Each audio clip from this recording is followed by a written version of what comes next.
건축가가 궁금해. 아트 팔레트 스튜디오? 어느 날 봄, 햇살이 따뜻하게 내려앉은 오후, 생쥐 가족은 스페인 발렌시아의 작은 골목을 걷고 있었어요. 딸 생쥐는 손에 쥔 작은 스케치북을 꼭 쥐고 있었고, 아들 생쥐는 이따금씩 뛰어가다 멈춰서서 주변을 두리번거렸죠. 엄마, 저기. 저 건물 봐요. 마치 하얀 모래 같아요. 딸 생쥐가 소리쳤어요. 엄마 생쥐는 살며시 미소를 지으며 말했어요. 헤뮤스페릭. 그건 헤뮤스페릭, 우리말로 하면 반구라는 뜻이란다. 산티아고 칼라트라바가 만든 예술과 과학 도시의 일부지. 산티아고 칼라트라바요? 아들 생쥐가 고개를 갸웃했어요. 그래, 그는 건축가이자 조각가 또 엔지니어였단다. 이 도시는 그의 상상력이 현실이 된 곳이지. 스페인 발렌시아에는 거대한 눈이 하나 떠 있어요. 물 위에 조용히 떠 있는 그 눈은 마치 세상의 모든 것을 들여다보는 듯한 눈동자였죠. 사람들은 그것을 헤뮤스페릭이라 불러요. 하지만 이 눈은 단순한 조형물이 아니에요. 이곳은 과학과 예술, 천문학과 영상기술이 만나는 특별한 공간이에요. 딸 생쥐는 눈을 반짝이며 건물을 올려다봤어요. 왜 이런 모양을 만들었을까요? 칼라트라바는 늘 자연에서 영감을 받았단다. 물고기의 눈, 새의 날개, 사람의 척추. 그는 구조와 예술을 결합해 마치 살아있는 조각을 만들었지. 그는 어린 시절 병원 창밖으로 하늘을 올려다보며 자주 꿈을 꿨어. 하늘을 통째로 보는 눈이 있다면 얼마나 멋질까? 그의 마음속에선 언제나 커다란 눈이 깜빡이며 세상을 지켜보고 있었지. 수십 년이 흘러 그는 실제로 그 꿈을 실현했어. 그리고 1998년 발렌시아의 과학예술 도시 한복판에 진짜로 커다란 눈 하나가 조용히 떠오른 거야. 헤뮤스페릭의 구조는 굉장히 독특해. 움직이는 커버는 눈꺼풀처럼 천천히 열리고 닫히지. 그 아래엔 구형의 극장이 자리하고 있어. 밤이 되면 물에 비친 눈의 형상이 완성된단다. 그것은 마치 우주의 신이 내려다보는 듯한 풍경이었어. 사람들은 처음 이 건물을 봤을 때 깜짝 놀랐어. 도대체 이건 뭐지? 외계인 건축인가? 아이들은 눈앞에서 깜빡이는 거대한 눈을 보며 까르르 웃었고, 연인들은 그 앞에서 사랑을 맹세했어. 그리고 밤마다 그 눈은 수천 명의 사람들에게 별을 보여줬단다. 플라네타리움에서는 태양계 여행도 하고 블랙홀 안으로도 들어가. 그 눈은 단순한 건물이 아니라 하나의 살아있는 경험이지. 하지만 이 건물엔 조금 신기한 이야기도 전해진답니다. 어떤 사람들은 그 눈이 가끔 스스로 깜빡인다고 말해요. 정기 점검 때는 꺼진 상태여야 하는데 어느 날 기술자들은 그 커버가 아무런 명령 없이 스르르 열리는 걸 봤다고 했죠. 어쩌면 진짜로 우리를 보고 있는 걸지도 몰라요 라며 웃던 기술자의 말이 어쩐지 농담만은 아니게 들렸다는 이야기예요. 산티아고 칼라트라바는 이렇게 말했어요. 이 건물은 기술과 감성의 눈이에요. 우리는 머리로만 세상을 보려 하지만 가끔은 마음으로도 봐야 하죠. 이 눈은 그런 마음의 눈이에요. 물 위에 떠 있는 그 고요한 눈. 지식을 향해 깜빡이는 그 눈은 오늘도 발렌시아 하늘 아래 조용히 세상을 바라보고 있어요. 밀워키 미술관. 그들은 도시를 거닐며 또 다른 구조물 앞에 멈춰섰어요. 물 위에 세워진 커다란 건물이었고 하얀 날개 같은 구조가 하늘을 향해 펼쳐지고 있었어요. 우와, 이건 진짜 새 같아요. 날개가 움직이는 것 같아요. 아들 생쥐가 말했어요. 맞아. 여긴 미국 위스콘신에 있는 미러키 미술관이란다. 실제로 아침에는 날개를 열고 밤에는 접는단다. 건물이 마치 숨을 쉬는 것처럼 살아있지. 진짜요? 건물이 움직여요? 딸 생쥐의 눈이 동그랗게 커졌어요. 그게 칼라트라바의 마법이지. 아빠 생쥐가 웃으며 덧붙였어요. 그는 기술과 예술을 한데 묶었단다. 그래서 그의 건물은 조각 같지만 동시에 완벽한 구조물이기도 하지.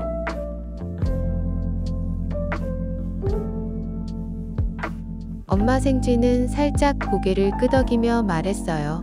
처음엔 조각과 회화를 공부했단다. 하지만 파리에서 르 코르비지에의 책을 읽고 건축에 눈을 떴지.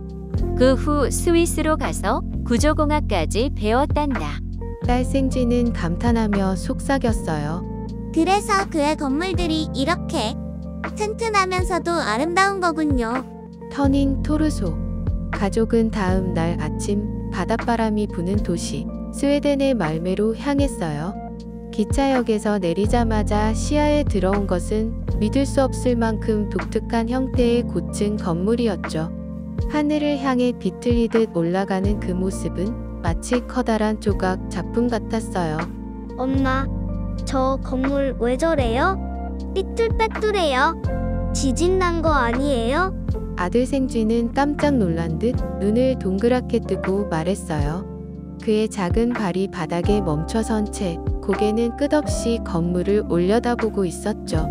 엄마 생쥐는 그 모습을 보고 웃으며 고개를 끄덕였어요. 그건 터닝 토르소야. 스페인 출신의 건축가 산티아고 칼라트라바가 설계한 건물이란다. 사람의 척추뼈에서 영감을 받아 디자인됐지. 총 9개의 세그먼트가 위로 갈수록 하나씩 조금씩 비틀어지면서 전체적으로 90도 회전한 형태야. 아빠 생쥐가 눈을 찡긋하며 덧붙였어요. 세상에서 가장 멋진 트위스트 건물이지. 강철과 유리로 이루어졌지만 마치 생명이 있는 것처럼 유연해 보이지 않니? 딸 생쥐는 스케치북을 꺼내 들고 연필을 바삐 움직이기 시작했어요. 그녀의 눈에는 건물이 단순한 구조물이 아닌 거대한 무용수처럼 보였거든요. 건물이 춤추는 것 같아요.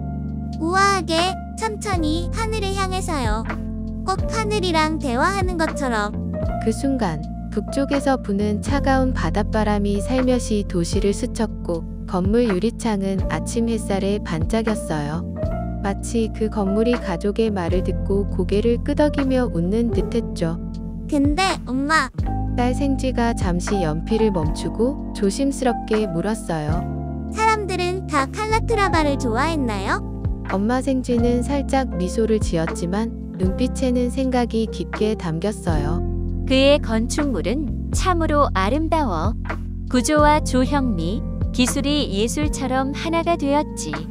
하지만 항상 모든 사람이 좋아한 건 아니었단다. 어떤 프로젝트는 공사비가 처음 예산보다 훨씬 초과되기도 했고, 완공 후 유지 관리가 너무 어려워 논란이 된 경우도 있었어. 아들 생쥐가 놀란 듯 말했어요. 와, 그럼 도시가 힘들어졌을 수도 있겠네요? 아빠 생쥐가 고개를 끄덕이며 말했어요. 그래. 특히 시민의 세금이 들어가는 공공 프로젝트일 땐 더 그랬지. 하지만 그럼에도 불구하고 칼라트라바는 전 세계 수많은 건축가와 예술가에게 영감을 주었어. 그는 공학과 조각, 건축 사이의 벽을 허물고 새로운 미의 가능성을 열어줬지. 엄마 생쥐는 하늘을 올려다보며 말을 이었어요. 터닝 토르소를 처음 봤을 때 많은 사람들은 건물이 말하는 것 같다고 했단다. 형태만 보면 차가운 철과 유리지만 안에는 철학과 꿈, 그리고 인간의 움직임이 담겨 있으니까. 딸 생쥐는 연필을 꼭 쥐며 말했어요. 저도 언젠가 그런 건물을 그려보고 싶어요. 춤추는 척추처럼 움직이는 도시의 꿈을요. 네 마리 생쥐는 함께 그 아름다운 건물을 바라보며 긴 시간 동안 아무 말 없이 서 있었어요. 말매의 바람은 여전히 차가웠지만 마음속에는 작은 불꽃 같은 감동이 피어오르고 있었죠. 오큘러스. 며칠 뒤 그들은 뉴욕으로 향했어요. 하늘 높이 솟은 마천루와 거대한 빌딩들 사이에서 가족은 오큘러스라는 건축물을 찾았어요. 그곳은 월드 트레이드 센터 인근에 자리 잡고 있었죠. 거대한 날개처럼 펼쳐진 하얀 구조물이 그들을 맞이했어요. 엄마, 이건 무슨 건물이에요? 딸 생쥐가 궁금한 듯 물었어요. 목소리엔 경외심과 함께 소중한 감정을 느끼는 듯한 느낌이 섞여 있었죠. 엄마 생쥐는 건축물에 대한 깊은 이해와 철학을 담아 설명을 시작했어요. 이곳은 오큘러스야. 월드 트레이드 센터의 교통 허브인 이 건물은 단순한 교통 연결 공간이 아니야. 9.11 테러 이후 재건의 상징으로 설계된 거지. 그 설계자는 스페인의 유명한 건축가 칼라트라바야. 엄마 생쥐는 잠시 멈추고 오큘러스의 디자인을 자세히 설명했어요. 오큘러스의 가장 큰 특징은 그 형태야. 마치 새가 날개를 펼친 듯한 디자인이지. 새가 하늘을 나는 모습은 회복과 희망을 상징해. 칼라트라바는 이 건물을 통해 9.11 테러로 인해 무너진 사람들의 희망을 다시 일으키고자 했어. 새처럼 높이 날아가는 도시, 그리고 그 희망을 표현한 거지. 아들 생쥐는 고개를 숙이며 건축물이 가지는 의미를 생각했어요. 그러니까 이 건물은 단순한 교통 허브 이상의 의미를 담고 있다는 거네요. 엄마 생쥐는 아들의 말에 고개를 끄덕이며 그 건축물이 어떻게 도시를 변화시켰는지를 설명했어요. 맞아. 오큘러스는 교통의 중심을 넘어서 사람들에게 감동과 메시지를 전달하는 건축물이야. 그 형태와 공간을 통해 사람들이 이곳을 거쳐가면서 희망을 느끼고 미래에 대한 긍정적인 시각을 갖게 되도록 하는 거지. 딸 생쥐는 그 말을 듣고 생각에 잠기며 말했어요. 그럼 이 건물은 어떻게 설계된 거예요? 그런 날개 모양을 어떻게 만들 수 있었을까요? 엄마 생쥐는 딸의 질문에 미소 지으며 대답했어요. 칼라트라바는 공학적 혁신과 예술적 감각을 동시에 고려해서 이 건물을 설계했단다. 그가 설계한 건축물들은 항상 공학과 미학을 결합하는데 오큘러스 역시 그렇지. 이 건물의 구조는 매우 복잡하지만 그 안에서 보여주는 유려한 선들이 바로 기술과 예술이 하나로 합쳐진 결과야. 딸 생쥐는 고개를 끄덕이며 자신이 그린 스케치북을 펼쳤어요. 그러니까 건물 하나하나가 말하는 이야기와 그 철학이 중요한 거군요. 엄마 생쥐는 딸에게 다가가 살짝 미소를 지으며 답했어요. 그래, 건축은 단지 물리적 공간을 만드는 게 아니야.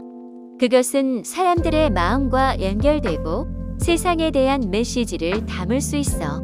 칼라트라바의 오큘러스가 바로 그런 건축물이란다. 그 디자인이 단순히 눈에 보이는 아름다움만을 위해서가 아니라 사람들의 마음속에 희망과 복구, 회복을 새겨넣기 위해 존재하는 거지. 그 순간 아들 생쥐는 잠시 건물 안을 둘러보며 말을 이었어요. 건축물들이 이렇게 많은 감정을 담고 있다는 건 생각지도 못했어요. 단순히 멋있다고 느꼈던 것들이 실제로는 그런 깊은 메시지를 담고 있었다니 정말 대단한 일이네요. 아빠 생쥐는 아들의 말을 듣고 그에게 다가가며 말했다. 바로 그게 건축의 힘이야. 칼라트라바의 오큘러스도 그걸 보여주고 있어. 디자인을 통해 우리가 어떻게 느끼고 어떻게 기억할지에 대한 메시지를 전하는 거지. 그리고 가족은 잠시 그 건물의 넓은 공간과 그 안에 흘러나오는 빛을 감상하며 건축이 전하는 강력한 메시지를 되새겼어요.